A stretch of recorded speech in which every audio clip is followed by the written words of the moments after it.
Bapak Ibu Saudara sekalian, satu hal yang harus kita ingat, yang harus tertanam dalam hati kita, sungguh-sungguh adalah bahwa yang mulia dalam hidup ini, yang memiliki kemuliaan hanya satu saja, yaitu Tuhan. Hanya Tuhan saja yang mulia, saudara. Maka saudaraku yang dikasihi oleh Tuhan, di luar daripada Tuhan tidak ada satupun yang mulia. Di luar daripada Tuhan tidak ada satupun yang mulia. Maka saudara, kalau hidup kita di luar daripada Tuhan, hidup kita bukanlah mulia. Segala sesuatu apapun kalau tanpa Tuhan, maka segala sesuatu itu pun menjadi tidak mulia. Satu kali ada seorang muda yang datang kepada Tuhan Yesus. Dia menyapa, dia menyebut Tuhan Yesus guru. Anak muda yang kaya ini tadi berkata kepada Tuhan Yesus, "Guru yang baik." Kalimat adalah guru yang baik. Apa yang dapat aku lakukan? Apa yang harus aku lakukan supaya aku memperoleh hidup yang kekal? Apa jawaban Tuhan Yesus, saudara? Tuhan Yesus pertama memberikan respon begini. "Mengapa engkau mengatakan aku baik? Hanya satu saja yang baik, yaitu Allah." Saudara, kalimat ini tertulis dalam ketiga Injil saudara, Matius, Markus, dan Lukas. Tuhan Yesus dengan tegas mengatakan, hanya satu saja yang baik, yaitu Allah. Dan dimulai dengan pertanyaan, mengapa engkau mengatakan aku baik? Hanya satu saja yang baik, yaitu Allah. Saudara, kalimat ini juga sering dipakai bahkan oleh orang Kristen yang menyebut diri mereka Kristen dari aliran tertentu. Mereka mengatakan, Tuhan Yesus sendiri mengatakan bahwa dia bukan Allah. Saudara, apakah ayat ini mengatakan bahwa Yesus tidak menyebut dirinya Allah? Apakah ayat ini mengatakan bahwa Yesus bukan Allah? Atau lebih jelas, apakah Yesus mengatakan bahwa dia bukan Allah? Tidak demikian, saudara. Yang dikatakan oleh Tuhan Yesus adalah hanya satu saja yang baik. Yang dimulai dengan pertanyaan, mengapa engkau mengatakan aku baik? Hanya satu saja yang baik, yaitu Allah. Dengan kata lain, saudara, Tuhan Yesus berkata kepada pemuda ini tadi, engkau mengatakan aku baik, sedangkan yang baik hanya satu, yaitu Allah. Kalau begitu, kalau engkau mengatakan aku baik, berarti engkau menyebut aku Allah. Jika demikian, apakah kamu sudah tahu bahwa aku Allah? Kamu sudah sadar bahwa aku Allah? Kira-kira seperti itu, saudara. Nah, kita kembali kepada pembahasan kita yang dari awal tadi, bahwa hanya satu saja yang mulia. Ketika Tuhan Yesus mengatakan hanya satu saja yang baik, itu sama artinya bahwa hanya satu saja yang mulia, hanya satu saja yang berharga, hanya satu saja yang bernilai, yaitu Tuhan. Saudara, kita sebagai orang Kristen, kita harus terus bertumbuh sampai kita menemukan bahwa segala sesuatu itu, saudara, dibandingkan dengan Tuhan, maka segala sesuatu itu tidak bernilai. Sampai kita harus menemukan bahwa hanya Tuhan saja yang bernilai. Saudara, banyak orang yang beragama, termasuk orang Kristen, saudara, belum menemukan bahwa yang bernilai satu-satunya itu hanya Allah. Saudara, jikalau kita sudah menemukan bahwa hanya Allah saja yang bernilai, apa yang kita lakukan? Jikalau kita menemukan bahwa hanya Allah saja yang bernilai, hanya Allah saja yang mulia, hanya Allah saja yang baik, apa yang kita lakukan, saudara? Maka yang akan kita lakukan, bahwa semua yang ada pada diri kita, semua talenta yang kita miliki, semua harta yang kita miliki, semua pengetahuan yang kita miliki, semua potensi yang kita miliki, semuanya kita pakai untuk kepentingan Tuhan semata-mata. Amin, saudara. Semua yang ada pada kita, kita pakai hanya untuk kepentingan Tuhan, sebab hanya Tuhan saja yang mulia. Bukan sebaliknya. Sekali lagi, bukan sebaliknya. Sebaliknya adalah banyak orang Kristen, saudara, memperalat Tuhan, menggunakan Tuhan, karena bagi dia Tuhan itu tidak mulia, maka dia memperalat Tuhan untuk memperoleh yang lain yang dianggap lebih penting, yang lebih bernilai. Yaitu apa saudara? Mungkintah itu harta benda, mungkintah itu kedudukan, mungkintah itu pangkat dan sebagainya. Itu yang dianggap berharga, itu yang dianggap bernilai, itu yang dianggap mulia. Maka Tuhan pun diperalat untuk memperoleh yang dianggap mulia itu tadi. Maka saudara, kita seharusnya menjadikan segala-galanya hanya sebagai alat saja. Semua yang ada pada kita. Kalau saudara diberkati oleh Tuhan secara materi, puji Tuhan. Kalau saudara mendapat kedudukan yang tinggi, puji Tuhan. Kalau kehidupan saudara lancar, puji Tuhan. Kalau saudara diberikan kesehatan, puji Tuhan. Kalau usaha saudara diberkati Tuhan, puji Tuhan. Semuanya yang kita pakai, semuanya pada akhirnya kita pakai untuk guna hormat dan kemuliaan Tuhan. Itu artinya Kristen. Itu artinya bahwa hanya satu saja yang baik, hanya satu saja yang mulia, hanya satu saja yang bernilai, yaitu Allah. Saudara, karena Allah itu bernilai, maka kita menyembah Allah. Menyembah Allah. Apa artinya menyembah, saudara? Menyembah itu artinya memberi nilai tinggi Allah. Maka orang Kristen menyembah Allah artinya dia memberi nilai tinggi Allah. Sebab dia tahu bahwa satu-satunya yang bernilai dalam hidup ini hanya Allah. Maka dia memberi nilai yang tinggi. Memberi nilai yang tinggi itu artinya bisa lewat ucapan, lewat perkataan. Tetapi yang lebih utama lagi adalah lewat seluruh hidup kita, lewat seluruh keberadaan kita. Kita menghargai Tuhan sebagai pribadi yang bernilai. Kita menghargai Tuhan sebagai pribadi yang mulia. Saudara yang dikasihi oleh Tuhan. Jadi, kalau begitu, kalau hanya Tuhan saja yang mulia, apa artinya ini saudara? Apa artinya? Maka saudara, kita pun akan diizinkan oleh Tuhan, akan diperkenan oleh Tuhan melihat kemuliaan Allah itu.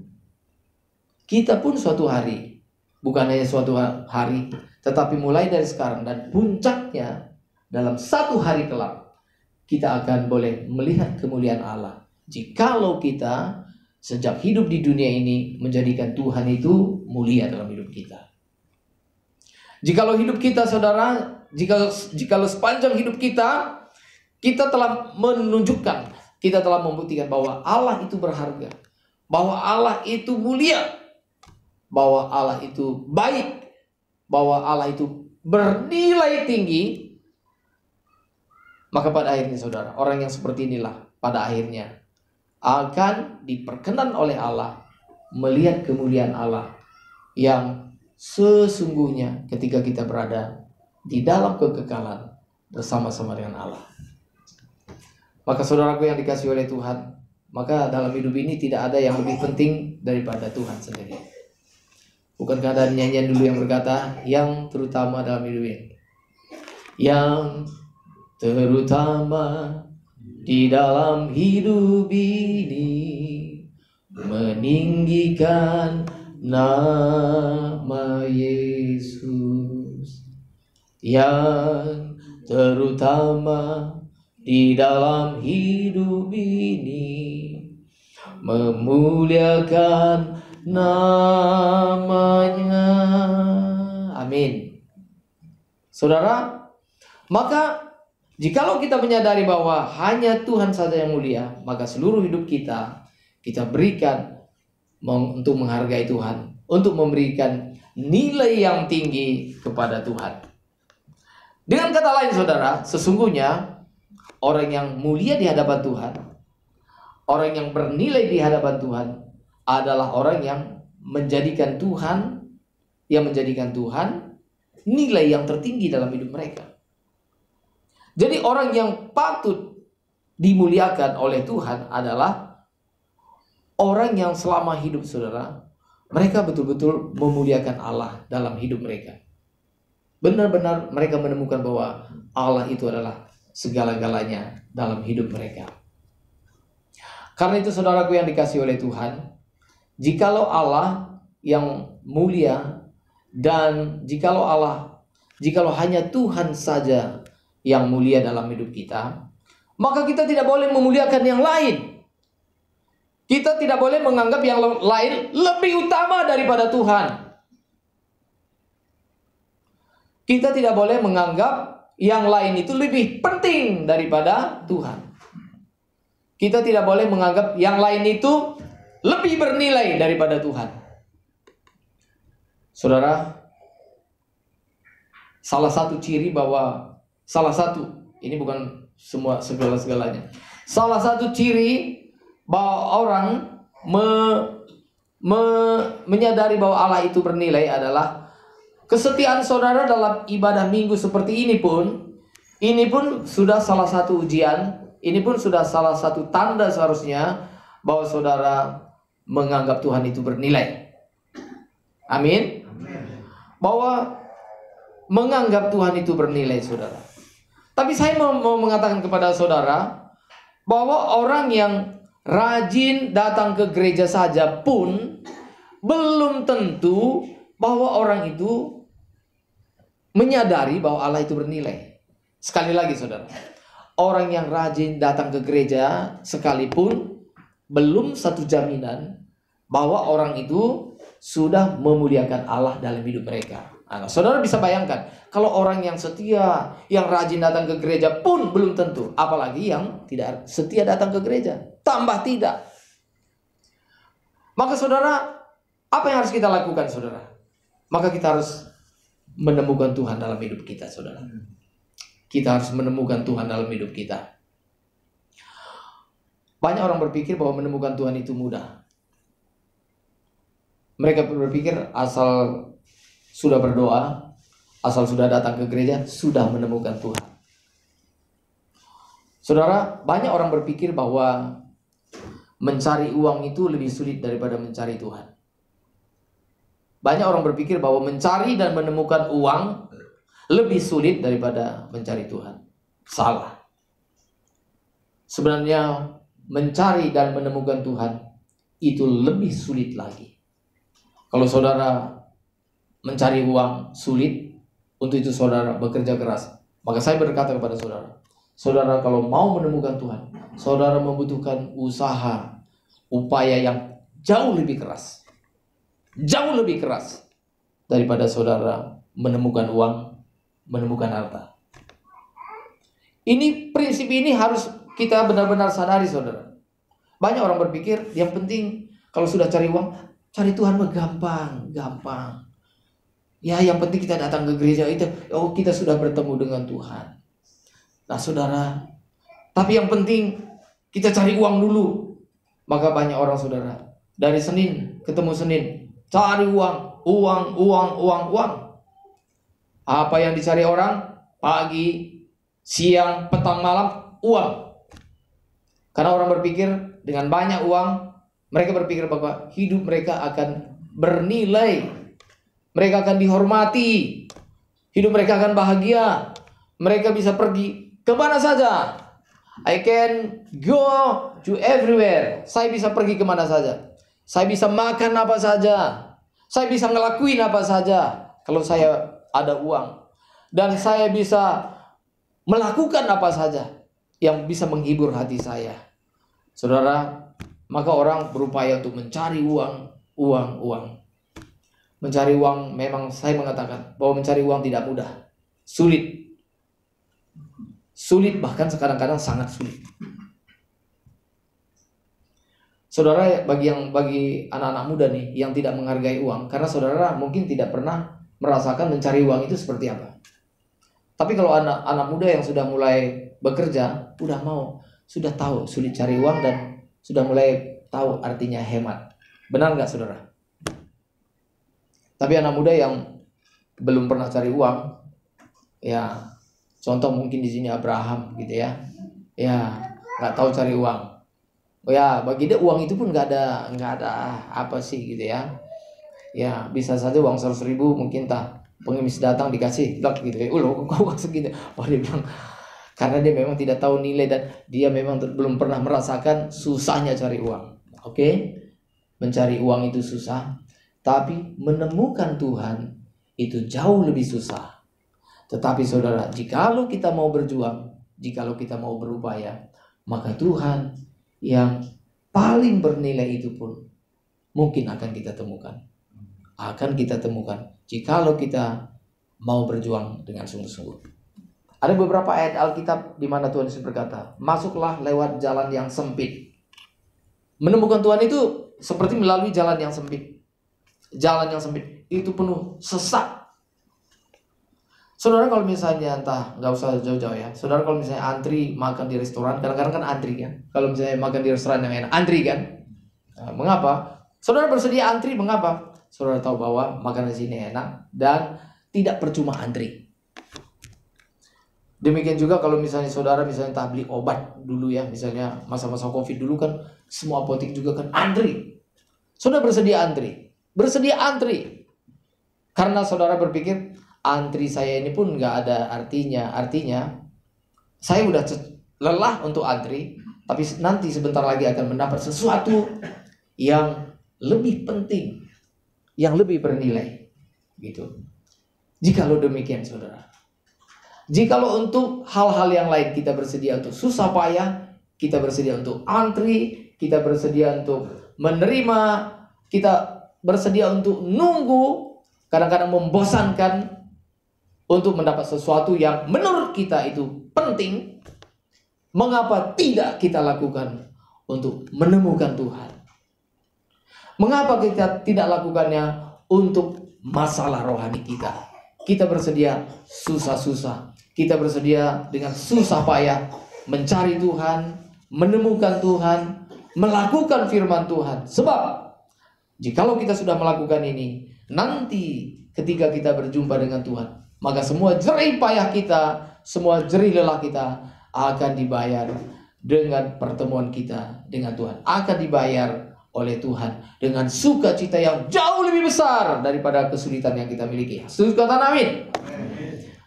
Nah, itulah sebabnya maka orang Kristen harus bekerja keras. Mencari Tuhan tidak boleh malas. Orang Kristen tidak boleh malas datang ke gereja. Amin? Nggak boleh malas, saudara. Saudara, kalau saudara malas ke gereja, saudara kebangetan, keterlaluan. Itu orang malas itu dibenci oleh Tuhan, ditentang oleh Tuhan. Mengapa? Orang malas itu mereka tidak mempunyai sesuatu yang berharga, bernilai dari mereka. Ngapain saya bekerja? Apa sih mau dicari gitu? Tapi jikalau kita mengetahui betapa pentingnya Tuhan, betapa mulianya Tuhan, kita akan berjuang untuk menemukan Dia, untuk menemui Dia. Salah satu cara kita menemui Dia, saudara, ini yang perlu terus, ini adalah sesuatu yang tidak mudah, yang perlu perjuangan kita. Mari kita mencari Dia lewat doa pribadi kita, saudara. Kalau saudara bisa bangun pagi, kalau saudara mau menemui Dia pagi hari, silakan pagi hari. Tapi mungkin yang lain mungkin kesulitan pagi hari, mungkin saudara temui Dia sore hari. Kalau sore hari saudara sulit menemuinya, saudara bisa menemui Dia tengah malam. Kalau saudara tidak dapat menemui Dia tengah malam, temui Dia tengah hari. Pokoknya saudara ada upaya untuk bertemu dengan Tuhan. Jangan nanti ketika kita mengembuskan nafas kita yang terakhir, kita bertemu dengan Tuhan, kita sok kenal dengan Tuhan. Tuhan berkata, siapa ya? Oh lalu Tuhan, masa Tuhan gak kenal saya gitu ya? Saya anggota gereja ini loh gitu. Waduh. Tapi Tuhan mengatakan, saya tidak kenal gitu. Tetapi saudara, jikalau dari sekarang kita sudah bangun hubungan dengan Tuhan, menemui Tuhan melalui perjuangan kita, saudara, ketika kita berjumpa dengan Tuhan, Tuhan pasti sambut kita karena Tuhan kenal banget kita. Amin. Ini penting sekali, saudara. Apa yang saya sampaikan ini penting sekali, sangat-sangat penting. Nah, itulah sebabnya saudara, Tuhan mau supaya selain kita menemui Tuhan, maka Tuhan mau supaya kita membangun persekutuan yang intim dengan Tuhan. Supaya apa, saudara? Sebab kalau kita bergaul dengan Tuhan, maka karakter Tuhan akan terimpartasi kepada kita. Maka sifat dan karakter Tuhan itu akan terimpartasi kepada kita. Bukankah Alkitab mengatakan pergaulan yang buruk merusak kebiasaan yang baik? Saudara, ada satu pepatah yang mengatakan, pepatah saudara, pepatah barat. Beritahu kepada saya siapa teman-temanmu, dan saya akan beritahu siapa Anda sesungguhnya. Misalnya teman saudara, misalnya, wah, coba misalnya misalnya katakanlah Bapak sih ya, teman-temannya siapa saja? Oh, ternyata teman-temannya ini tukang mabuk, terus apalagi penjudi. Kemudian ini juga ini yang biasa bolos ke gereja. Oke, kita sudah tahu. Kita sudah tahu nih orang ini. Oke, teman-teman dekatnya ada modelnya seperti itu. Maka hidupnya tidak jauh daripada itu. Lalu misalnya orang yang kedua, teman-temannya itu adalah orang yang setia beribadah, yang selalu merenungkan firman Tuhan siang dan malam, yang hidupnya benar, mau bekerja keras, dan dia punya visi yang besar, dan dia dikelilingi oleh orang-orang seperti ini. Maka saya mengatakan, saudara pun akan jadi seperti itu. Kalau teman-teman saudara preman, teman-teman saudara yang tidak takut akan Tuhan, adalah orang-orang yang menghina Tuhan, dan saudara dekat dengan dia, makan bersama, cari tempat makan bersama-sama, minum bersama-sama, saudara tidak jauh daripada orang seperti itu. Maka saya mengatakan kepada kita semuanya saudara, jangan sembarang bergaul dengan orang lain. Maka saudara, memang kita bergaul dengan Tuhan, Tuhan yang tidak terlihat, kita temui dia. Tetapi saudara, selain daripada kita menemui Tuhan, kita juga tentunya membutuhkan saudara-saudara kita yang terlihat. Maka saudara, dalam hal ini jangan sembarangan bergaul. Ini penting yang saya sampaikan, penting sekali. Kalau misalnya teman-teman saudara itu membawa saudara jauh daripada Tuhan, satu saja pesannya, tinggalkan orang tersebut.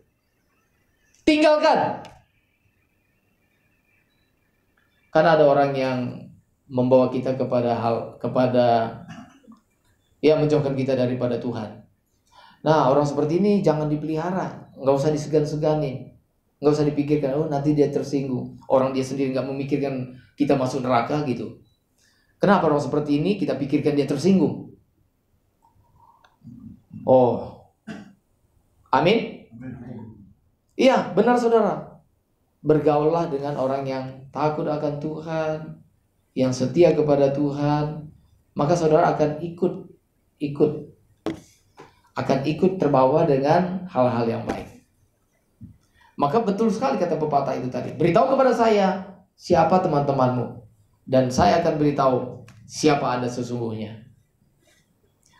Kalau orang itu pelajar, maka pertanyaannya, beritahu kepada siapa, buku-buku apa yang kamu baca, maka saya akan beritahu Anda siapa Anda sesungguhnya.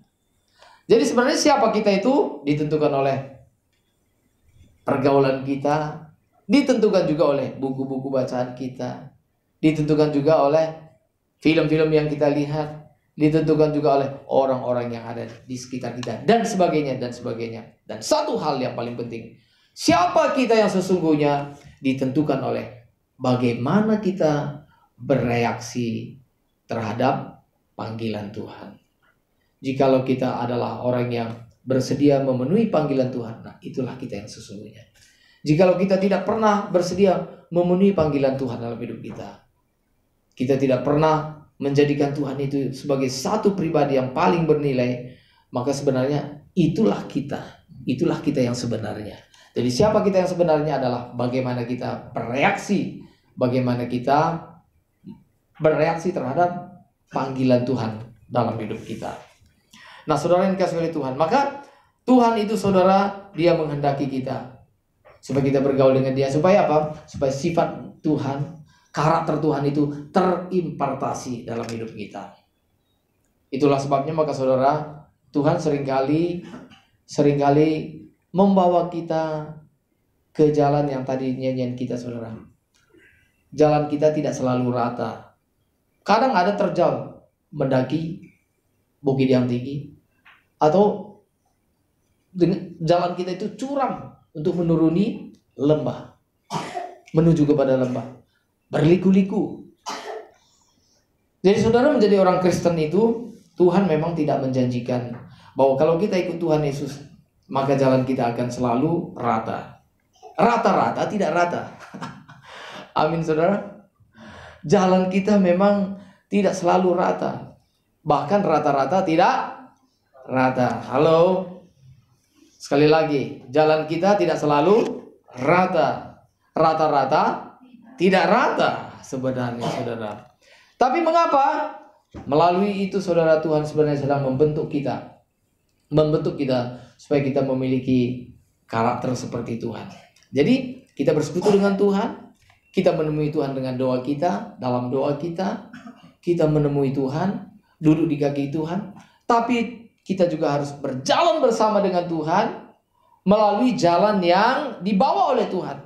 Dan jalan kita itu tidak selalu melalui jalan yang rata, tidak selalu melalui jalan yang mulus, tapi seringkali juga ada bebatu-batuan. Kadang-kadang mendaki jalan yang terjal dan sebagainya. Tapi itu semua, saudara, bukanlah itu masalah utamanya. Tapi yang paling penting adalah kita lewat jalan apapun juga satu kuncinya. Asal kita disertai Tuhan. Amin. Asal kita disertai oleh Tuhan. Lewat jalan mana? Monggo. Lewat gelap bersama dengan Tuhan Yesus, maka kegelapan menjadi tidak menakutkan. Yang penting kita disertai oleh Tuhan. Saudara mungkin pernah dengar anak kecil tengah malam mati lampu. Biasanya kalau tengah malam, kalau anak kecil mati lampu, apa yang dilakukan anak kecil? Nangis. Mami, takut, gitu ya. Anak kecil biasanya begitu, saudara. Kalau misalnya lampu mati, nangis. Mami, takut. Mami, takut. Apa kata maminya? Dia bilang, mamanya bilang apa? Tenang, mama ada, gitu ya. Dia mulai tenang. Ntar lagi nangis. Mama takut, gitu ya. Mamanya ingatin lagi, mama ada. Nadanya sudah mulai naik ya. Ntar lagi nangis lagi, mami takut, mama ada. Sekali lagi nangis, mama cubit ya, gitu ya. Jadi diam, gitu ya. Jadi ketakutan anak itu sebenarnya yang satu dia takut gelap, yang kedua dia lebih takut kepada mamanya, gitu ya. Iya. Karena ke mamanya dia lebih takut, maka kegelapan itu pun sudah tidak menakutkan dia lagi. Demikian juga kita, saudara. Jikalau kita disertai oleh Tuhan, maka malam yang menakutkan itu menjadi hilang karena ada pribadi yang menyertai kita, yaitu Tuhan. Amin. Lagu itu, saudara, indah sekali, yang pernah diciptakan oleh Fanny Crosby. Itu sangat menyentuh saya. Saudara pernah dengar ya? Ku perlukan juru selamat agar jangan ku sesat. Selalu harus ku rasakan bahwa Tuhanku dekat, maka jiwaku tenang, takkan takut dan gentar bila Tuhanku membimbing ku di malam pun tentram. Saudara, benar sekali. Jikalau Tuhan bersama-sama dengan kita di malam yang paling gelap pun, kita mengalami ketentraman daripada Tuhan. Ini janji Tuhan buat kita, saudara, bahwa Tuhan terus menyertai kita. Dalam Yesaya 46 ayat 4, firman Tuhan berkata, sampai masa tuamu aku tetap dia, dan sampai masa putih rambutmu aku menggendong kamu. Saudara yang dikasihi oleh Tuhan, jangan saudara katakan bahwa Tuhan tidak menyertai saya. Jangan saudara mengatakan Tuhan melupakan saya. Jangan saudara katakan oh Tuhan sudah tidak mengingat saya. Saudara, pada saat yang paling sukar dalam hidup kita, di situ firman Tuhan mengatakan, justru Tuhan kadang menggendong kita. Tuhan menggendong kita dari masa kecil kita sampai masa tua, sampai masa putih rambut kita, kita tetap digendong oleh Tuhan. Siapa di sini yang rambutnya sudah putih? Ingat janji Tuhan bahwa sampai masa putih rambutmu, kata Tuhan. Makanya kalau rambut putih nggak usah dicat. Ya, nggak dikatakan sampai masa kuning rambutmu putih. Ya, sampai masa putih rambutmu, aku menggendong kamu, kata Tuhan. Wah, luar biasa. Amin. Saudara, ada satu puisi yang indah sekali, saudara. Mungkin saudara pernah dengar, mungkin juga tidak. Bagi yang sudah pernah, biar saudara lebih mendalami pengertian daripada puisi ini yang sangat terkenal di seluruh dunia, saudara. Yang ditulis oleh seorang wanita, Margaret Fishback. Saudara nanti bisa baca kisah latar belakang puisi ini yang diberi judul Footprint atau jejak. Saudara, demikian dalam terjemahan Indonesia. Saya akan bacakan ya. Suatu malam aku bermimpi. Aku berjalan di tepi pantai dengan Tuhan. Di bentangan langit gelap tampak kilasan-kilasan adegan hidupku. Di tiap adegan aku melihat dua pasang jejak kaki di pasir. Satu pasang jejak kakiku, yang lain jejak kaki Tuhan. Ketika adegan terakhir terlintas di depanku, aku menengok kembali pada jejak kaki di pasir. Di situ hanya ada satu pasang jejak. Aku mengingat kembali bahwa itu adalah bagian yang tersulit dan paling menyedihkan dalam hidupku. Hal ini mengganggu perasaanku. Maka aku bertanya kepada Tuhan tentang keherananku itu. Tuhan, Engkau berkata, ketika aku berketetapan mengikut Engkau, Engkau akan berjalan dan berbicara dengan aku sepanjang jalan. Namun ternyata pada masa yang paling sulit dalam hidupku, hanya ada satu pasang jejak. Aku tidak mengerti mengapa justru pada saat aku sangat membutuhkan Engkau, Engkau meninggalkan aku. Tuhan berbisik, anakku yang kekasih, aku mencintai kamu dan takkan meninggalkan kamu juga pada saat tersulit dan penuh bahaya sekalipun. Ketika kamu melihat hanya ada satu pasang jejak, itu adalah ketika aku menggendong kamu. Amin. Orang ini tadi bertanya, kenapa ya? Waktu dalam keadaan yang paling sulit, saya menoleh ke belakang, yang ada hanya sepasang jejak. Orang ini berpikir itu jejak kaki saya. Ternyata itu bukan jejak kaki dia, itu jejak kaki Tuhan. Lalu mana jejak kakinya? Tuhan mengatakan, pada saat itu aku menggendong kamu. Amin. Saudara, saya merenungkan berapa waktu yang lalu. Tadi pagi pun saya merenungkan sebelum saya menyampaikan khotbah ini. Saudara, beberapa kali saya mengalami pengalaman saya pada waktu saya kecil dulu sebelum sekolah. Ini kelihatannya sederhana, tapi bagi saya sangat mendalam. Beberapa kali kalau saya menemani ayah saya gitu ya, kadang-kadang dia mungkin tak mengerjakan sesuatu pada malam hari, saya seringkali misalnya menemani dia, ayah saya bilang begini, jangan tidur ya, ya gitu. Tapi namanya anak kecil udah ketiduran juga gitu ya. Mungkin itu nanti mungkin entah di rumah mungkin entah di rumah nenek atau di tempat yang lain, saya tertidur. Maka bangun-bangun, waktu saya bangun, kok saya udah sampai di rumah lagi gitu. Dan itu berkali-kali saya alami. Kalau bukan ayah saya, mungkin ibu saya yang mengangkat gitu ya. Jadi tertidur, totonya entah di mana, totonya tanpa disadari sudah berada di tempat yang lain. Nah, saudara, itu adalah saat-saat di mana kita tidak sadar bagaimana orang tua kita menggendong kita. Terlebih lagi Tuhan kita, Dia adalah Bapa kita yang sesungguhnya.